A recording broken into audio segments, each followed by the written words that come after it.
এই motivational video দেখে যে স্পার্কটা আমার মধ্যে জন্মাচ্ছে সেটা আমার নিজের মধ্যে সাস্টেন করার উপায়টা কি আছে?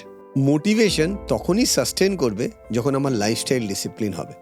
মোটিভেশন কিছুতেই সাস্টেন করতে পারে না যদি না আমার লাইফস্টাইল ডিসিপ্লিন হয়। একটি ছেলে কন্টিনিউয়াস পা নাড়াচ্ছে, আমি যখন জিজ্ঞেস করলাম যে এভাবে তুমি যদি ভাবো একটা বটল, কাঁচের বটলের মধ্যে জল আছে অর্ধেকটা, তুমি যদি বটলটা নড়াও তাহলে জলটাও নড়বে। আমি বললাম এই জলটা নড়বে না কিন্তু বোতলটা নড়াবে, এটা হবে? বলছে না। আমি বললাম ঠিক সেরকমভাবে বডি যেভাবে মুভ হচ্ছে মাইন্ডও সেভাবে মুভ হচ্ছে, মানে বডি আনস্টেবল, মাইন্ড আনস্টেবল। তো ফার্স্ট থিং ফার্স্ট, আগে আমাকে নিজে প্রশ্ন করতে হবে আমি মোটিভেটেড হচ্ছি কিন্তু ধরে রাখতে পারছি না।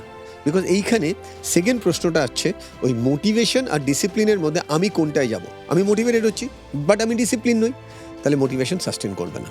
সেকেন্ড পয়েন্ট, কনসিস্টেন্সি, ইন্টেন্সিটি, কোনটা বেশি ইম্পর্টেন্ট?